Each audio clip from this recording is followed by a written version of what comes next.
이 시간에 우리에게 주신 하나님의 말씀은 신약성경 누가복음 19장 1절부터 10절의 말씀입니다. 교회는 성경 신약 128명이 있습니다. 이제 받들어있습니다. 예수께서 여리고로 들어가시다가 지나가시더라. 삭개오라 이름하는 자가 있으니 세리장이요 또한 부자라. 그가 예수께서 어떠한 사람인가 하여 보고자 하되 키가 작고 사람이 많아 갈 수 없어 앞으로 달려서 보기 위하여 돌무화과 나무에 올라가니 이는 예수께서 그리로 지나가시게 되밀어라. 예수께서 그곳에 이르사 쳐다보시고 이르시되 삭개오야 속히 내려오라. 내가 오늘 내 집에 유하여야 하겠다 하시니 급히 내려와 즐거워하며 영접하거늘 그 사람이 곧 수군거려 이르되 저가 주인의 집에 유하러 들어갔도다 하더라. 삭개오가 서서 주께 여짜오되 주여 보시옵소서. 내 소유의 절반을 가난한 그들에게 주겠사오되 만일 누구의 것을 속여 빼앗을 일이 있으면 내가 빚어지나 갚게는 하리라. 예수께서 이르시되 오늘 구원이 이 집에 이르렀으니 이 사람도 아브라함의 자손이로다. 인자가 온 것은 잃어버린 자를 찾아 구원하려 함이니라. 아멘. 우리 인생은 항상 어려움과 고통과 그리고 힘든 일에 처할 수밖에 없는 현실입니다. 그래서 어떤 유행가의 작사가는 인생을 고해다, 다시 말해서 괴로움의 바다다, 이렇게 표현하는 사람도 있습니다. 또 어떤 작사가는 인생을 이제 힘들고 어려운 일이 많은 힘든 고된 여행길이다, 인생은 나그네 길이다, 이렇게 표현하는 사람도 있습니다. 사실 우리 인생이 기쁘고 즐거운 일만 있다면 얼마나 좋겠습니까? 하지만 실제로 우리의 인생 속에 어려움과 힘듦과 고통스러운 일들이 결국에는 우리 인생의 한 반 정도는 있을 수밖에 없다라는 사실을 우리는 바로 깨달아야 합니다. 세상의 모든 사람들이요, 항상 기쁜 일이 있으면 슬픈 일도 있게 마련인 것이에요. 그런데 거의 모든 사람들에게 이 기쁨과 슬픔은, 즐거움과 어려움은 반반씩이다, 이렇게 생각하면 됩니다. 단지 조금 나은 삶을 사는 사람은 한 6대4 정도로 기쁘고 즐거운 일이 많은 거고요. 남들보다 좀 힘들고 어려운 일을 사는 사람들은 6대4 정도로 즐거운 일보다는 어려운 일이 조금 더 많은 정도이다. 우리가 이렇게 생각하면 맞는 일입니다. 여러분, 부자라고 해서 어렵고 힘든 일이 없을 것 같습니까? 얼마 전에요, 이제 대마초를 피는 마약하는 친구들이 무더기로 걸렸습니다. 그런데 그 사람들이 대부분 누구냐? 뭐 무슨 법관의 아들들, 무슨 재벌집 아들들, 무슨 연예인들, 인집 자손들, 이런 친구들이 미국에서 공부하라고 보내놨더니 공부는 안 하고 못된 것만 배워와가지고 한국에 와서도 그 마약을 끊지 못하고 계속 피우다가 요번에 걸렸은 것을 보게 됩니다. 여러분, 부자라고 해서 누리고리나 살고 있다고 해서 어렵고 힘든 일이, 그리고 마음 상하고 고통스러운 일이 없을 수는 없다는 사실을 우리는 먼저 기억해야 합니다. 자, 그런데요, 우리 인생에 있어서 기쁘고 즐거운 일은 얼마든지 많은 사람들과 나눌 수 있습니다. 그죠? 그러니까 그거는 큰 문제가 되지 않아요. 어렵고 힘든 문제들이 있을 때 그것을 어떻게 해결해야 할 것인가. 이게 우리 인생을 행복한 삶으로 살게 할 것이냐, 불행한 삶을 살게 할 것이냐를 나누는 그런 기준이 된다라는 사실을 우리는 바로 깨달아야 합니다. 오늘 여리고라는 곳에 살고 있는 삭개오라는 사람의 이름이 등장합니다. 이 삭개오는요, 아주 어려서부터 많은 사람들에게 따돌림을 받으면서 살던 사람이었어요. 왜냐하면 집안도 변변치가 못한 집안이었습니다. 그런데다 키도 아주 작았습니다. 글쎄요, 오늘날에 우리가 흔히 이야기하는 난장이라는 소리를 들을 만큼 작았는지는 모르겠습니다. 그러나 오늘 본문 말씀을 보면 최소한도 다른 사람들 어깨보다도 더 작은 키를 갖고 있었던 것은 사실인 것 같습니다. 왜냐하면 다른 사람들보다 어깨 높이보다 높으면은 그래도 남들 어깨 위로 앞을 볼 수 있었을 텐데, 예수님을 보고자 해도 사람들의 어깨에 가려서, 등에 가려서 볼 수 없을 정도로 키가 작았다는 것이에요. 여러분, 옛날이나 요즘은 그래도 덜해졌지만 우리 어릴 때만 해도요, 키 작거나 혹은 무슨 병이 있거나 다리를 결거나 몸이 온전치 않거나 이러면은요, 얼마나 따돌림을 받고 얼마나 놀림을 받았는지 모릅니다. 하물며 지금서부터 2000년 전 그때는 오죽했겠습니까? 집안도 가난했습니다. 별 볼 일 없었습니다. 키도 작았습니다. 진짜 남들 앞에서 맨날 손가락질 받아야 하는 그런 인생을 산 사람이 바로 이 삭개오라는 사람이었다는 것이죠.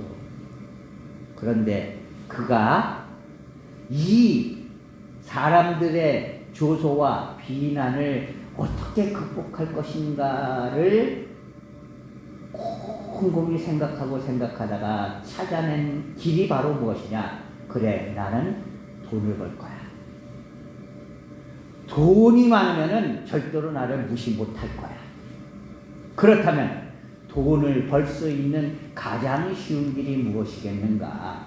우리 집은 변변치 않아서 장사도 할 수 없고 아무것도 할 수 없는데 내가 할 수 있는 돈 버는 최선의 길이 무엇인가를 찾다가 결국 그는 세리라는 직업을 찾게 되었습니다. 세리는 한마디로 얘기해서 세금을 거두는 사람이에요. 오늘날로 얘기하면 세무서 직원들입니다. 그런데 그 당시에 세리는요, 사람들에게 손가락질 받는, 다시 말해서 로마에 부역하는 놈들, 매국노들, 동족의 피를 빨아먹는 놈들, 이런 손가락질을 받는 사람들이었습니다. 물론 앞에서는 그렇게 못했어요. 왜요? 갖고 있는 게 많으니까. 앞에서는 그냥 벌벌벌벌 떠는 것 같이 하지만 뒤로 가서는 손가락질하면서 저 매국노들, 저 부역자들, 동족의 피를 빠는 자들, 이런 소리를 들었습니다. 그런데 왜 그런 소리를 들을 수밖에 없었는가? 그것은 그 당시에 세금의 체계를 살펴보면 우리가 쉽게 알 수 있습니다. 오늘날은 우리가 얼마를 벌었습니다 이렇게 신고를 하면 벌은 거에 대해서 일일이 어떤 원칙에 의해서 계산해서 당신은 얼마를 내십시오, 이렇게 진짜 공평하게 세금을 걷습니다. 하지만 그 당시는 그게 아니에요.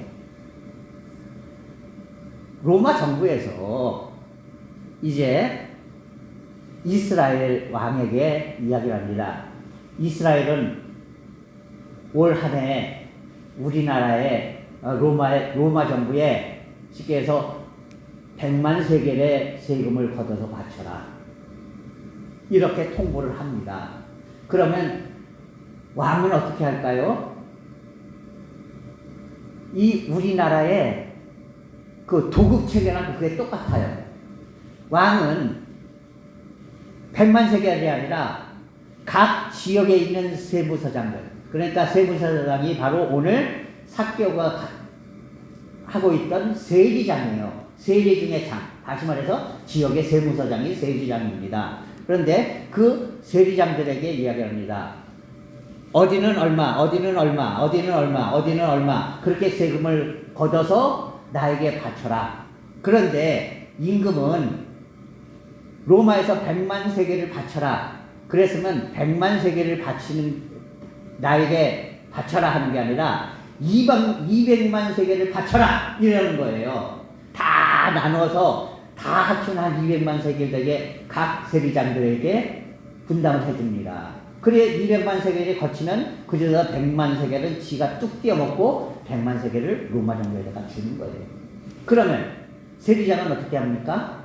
자기가 분배받은 세겔이 시계에서 10만 세겔이에요.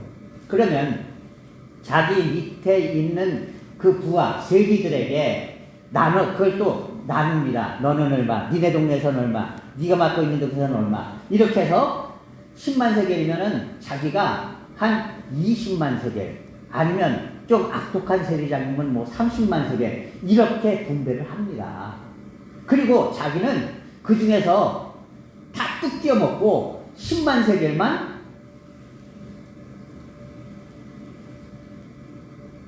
임금에게 바치면 되는 거예요. 정부에게 바치면 되는 겁니다. 세리들은 또 자기가 쉽게 얘기해서 우리 동네에서 10,000세겔을 받으면 돼. 그럼 자기가 또 10,000세겔만 받는 게 아니라 이 집은 뭐 10세겔, 이 집은 좀 부자니까 20세겔, 이 집은 끝발없는 친구니까 20세겔 받아도 아무 말 못할 거야. 이 집은 조금 이제 끝발 있는 집이니까 한 5세겔만 받지. 이렇게 해가지고서는 자기는 그래서 이제 1,000세겔만 받으면 되면은 자기는 2,000세겔, 3,000세겔을 받아서 띄어먹고 그리고 1,000세겔을 세리장에게 바치는 거예요.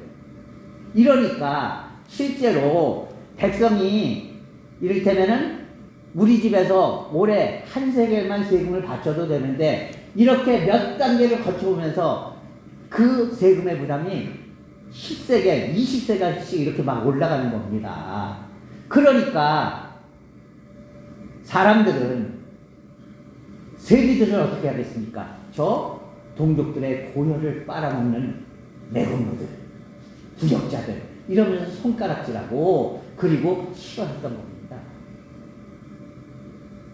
물론 그렇게 하니까 손가락질을 받을지는 모르지만 부자로 갈 수가 있었던 거예요. 그래서 오늘 본문 말씀 속에서도 보면은 그가 세리장이었고 그리고 또한 부자였다라고 성경은 기록하고 있는 겁니다. 자, 그런데 이 세리장이었던 삭개오가 비록 부자로 살고는 있지만 많은 사람들이 자기를 보고 욕하고 있다는 것을 몰랐겠습니까? 그냥 무시하고 살았던 거죠. 그러나 마음 한켠에는 항상 그 부담이 있었을 거예요. 내가 사람들에게 존경받을 수는 없을까? 내가 사람들에게 인정받을 수는 없을까? 내가 진짜 사람답게 살 수는 없을까? 이런 자기 자신을 먼저 깨닫는 그런 모습이 삭개오에게 있었다는 겁니다. 그러다 보니까 아마 다른 사람들 같았으면, 특히 부자들 같았으면은 이 예수님이 온다는 거에 대해서 그렇게 관심을 갖지 않았을지도 모릅니다. 왜냐하면 그 당시에 부자들은요, 예수님께서 하시는 말씀이 부자들을 약간 배격하는 듯한 눈조로 말씀하시는 게 많았기 때문에 싫어했습니다. 그래서 부자들은 예수님을 잘 따르지 않았어요. 하지만 삭개오는요, 야, 저 사람이, 저 예수가 많은 사람들을 진짜 인간답게 살게 해주고 사람 대우를 해주고 사람들을 이끌어주고 그들에게 이제 기쁨을 주고 한다라는 그런 소문을 들었던 겁니다. 그러니까 비록 내가 많은 것을 누리고 살고 있지만 그래도 이 마음속에 한켠에 있는 이 허전함을 혹시 그 사람을 보면은 그 사람을 만나면은 어느 정도 충격감을 받을 수도 있지 않을까라는 생각이 들었던 겁니다. 그래서 예수께서 오시는 그곳으로 나갔어요. 그러나 이미 그곳에는 수많은 사람들이 모여 있었습니다. 도저히 자기의 작은 키로는 예수의 그 털럭 하나까지도 볼 수 없을 정도로 그렇게 많은 사람들이 모여 있었다는 것이죠. 그는 이제 체면 불구하고 그 옆에 있던 옛날 성경에는 뽕나무, 그런데 그 성경 번역이 약간 잘못되었다고 해서 요즘 번역된 성경에는 돌무화과 나무라고 번역되어 있는 그 나무 위로 올라갑니다. 무슨 얘기예요? 첫 번째로 이 삭개오에게는 그 많은 돈으로도 그 어떤 것으로도 어떤 지위와 어떤 것으로도 도저히 채울 수 없는 인간적인 아픔과 고통과 허전함이 있었다는 것이죠. 그것을 어떻게 하면 풀 수 있을까? 자기 자신을 먼저 바로 깨닫고 있었다는 것입니다. 그리고 그가 찾은 것은 바로 예수였다는 것이죠.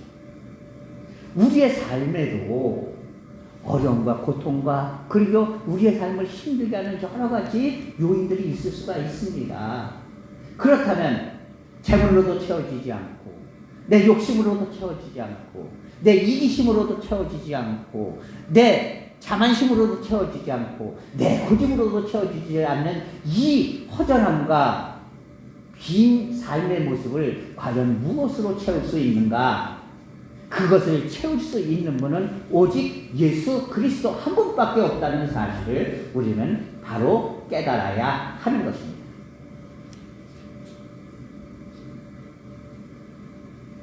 제가 그냥 아무 의미 없이 이런 여러 가지들 만들고 있다라고 생각하실지 모르겠어요. 하지만 다 주일날 하는 이 프리젠테이션까지도 제가 이 말씀의 주제에 맞춰서 항상 준비합니다. 매번 배경이 바뀌죠. 오늘 있던 그 나무가 바로 여리고에 그 삭개오가 올라갔다고 여겨져서 그곳에 교회를 하나를 지어놨습니다. 그 앞마당에 있는 돌무화과 나무가 바로 오늘 저 배경에 떠 있는 나무입니다. 왜 저런 그냥 나무 한 그루를 저렇게 해놨을까? 예, 바로 저 앞에 있는 게 바로 삭개오가 올라갔다는 돌무화과 나무입니다. 이 돌무화과는요, 이집트 무화과예요. 그래서 이집트 지역은 이제 적도에 가까운 지역이고 더운 지역이고 사막 지역이고 그렇기 때문에 조금이라도 추우면은 열매를 잘 안 맺어요. 그런데 용케도 이 여리고 지역은 이 땅이 바다보다도 한 300m 정도 낮은 지역이기 때문에, 예? 그렇기 때문에 상대적으로 상당히 후덥지근한 날씨를 갖고 있습니다. 그래서 이집트 무화과 나무가 바로 여리고 지역에서도 자랄 수가 있었던 거예요. 하지만 열매는 그 이스라엘 지역의 무화과처럼 달고 맛있는 게 아니라 좀 맛이 덜했습니다. 그래서 없는 사람들, 힘든 사람들이 어쩔 수 없이 배를 채워야 할 때에 가서 따먹는 그런 무화과였습니다. 그래서 이름이 돌무화과예요. 이집트 무화과지만 그 지역에서는 맛없는 무화과 나무다. 그래서 돌무화과 나무다. 이렇게 명칭이 되었던 그런 나무입니다.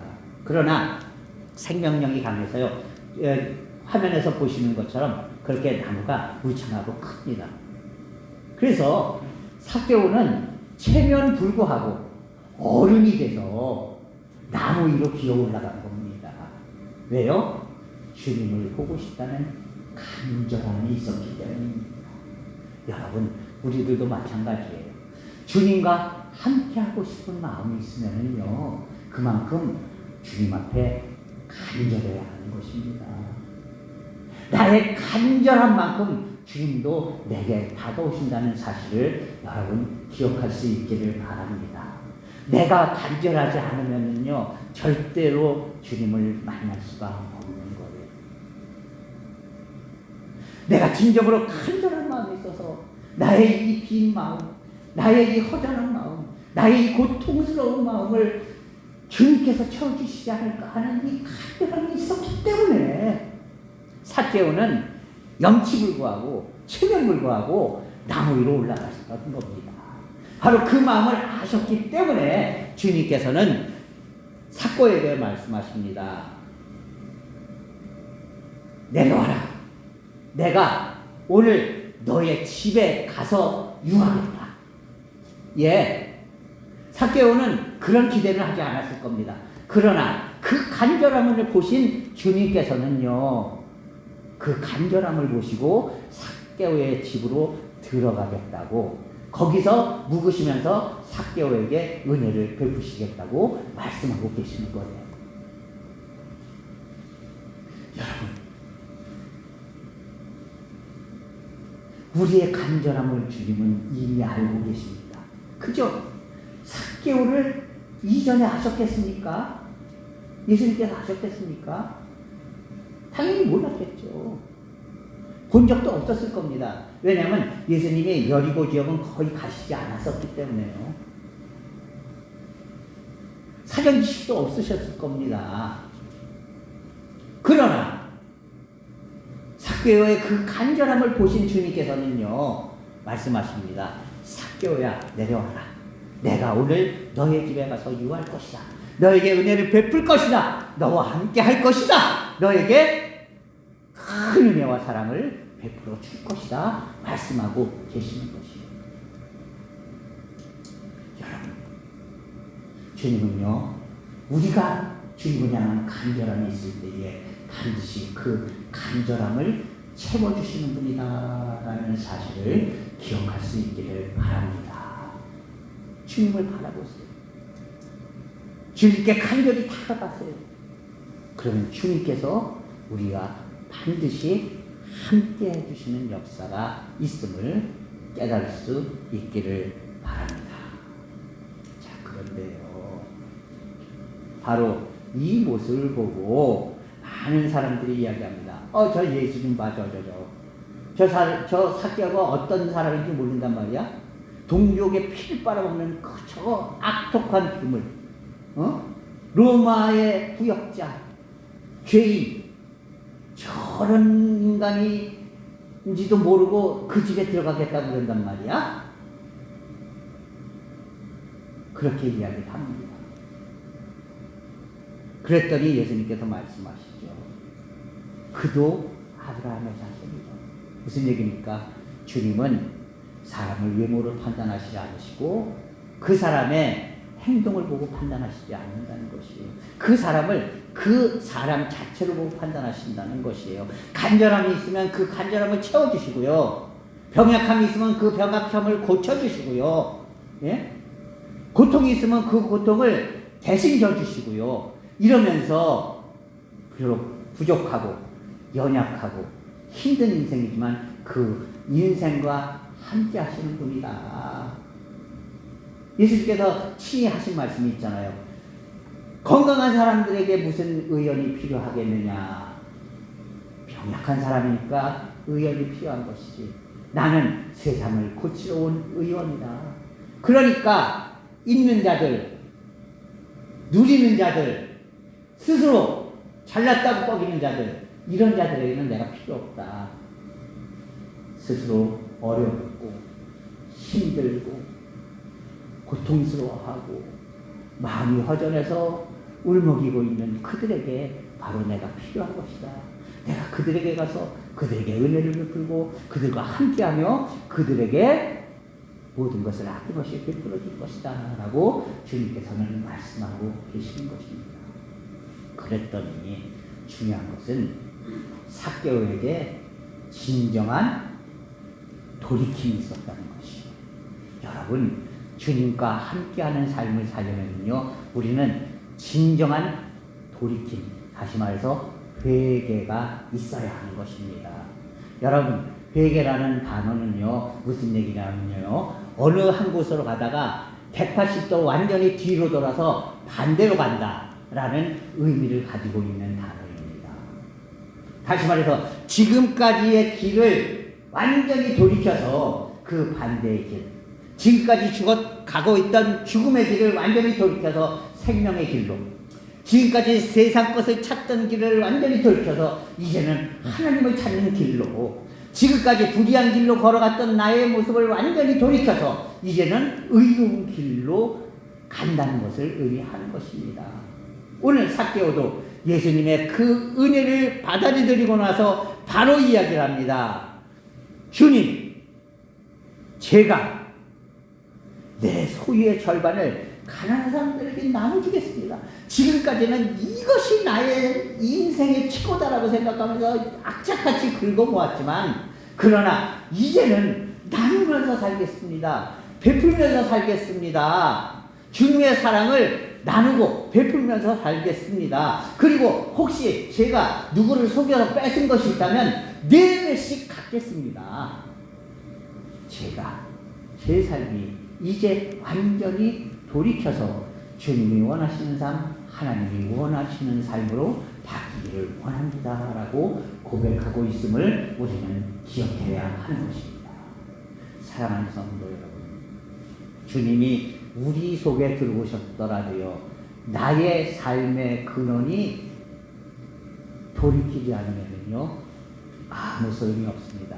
왜냐하면 용수철처럼요, 완전히 돌이키지 않으면 다시 원래대로 돌아가게 돼 있어요. 왜요? 옛날에 그 불의롭던 삶, 내 마음대로 살던 삶은 사실 편합니다. 예수 믿는 삶, 사실 힘들고 귀찮은 삶이잖아요. 그러나 그 힘들고 귀찮은 삶이 결국에는 하나님의 은혜를 이루고 나에게 천국의 소망을 이루기 때문에 우리는 그것을 참고 주님을 따라가는 것 뿐입니다. 그러나 완전히 돌이키지 못하면 어떻게 해요? 옛날의 삶이 자꾸만 그리워지는 거예요. 여러분, 예수를 조금 믿고서 다시 세상으로 돌아가는 사람들 대부분이 옛날에 그 세상에서의 나름대로 편했던 삶을 잊지 못해서 다시 돌아가는 것 뿐입니다. 그러기에 우리는 주님을 향해 완전히 돌이킬 수 있는 삶이 되어야 하는 것이에요. 그래야만 진정으로 주님의 은혜를 누리는 삶이 될 수가 있는 것이요, 주님과 함께하는 삶이 될 수가 있는 것입니다. 지금까지 내 고집대로 살던 삶, 이제는 주님의 뜻대로 사는 삶으로 바뀌어야 합니다.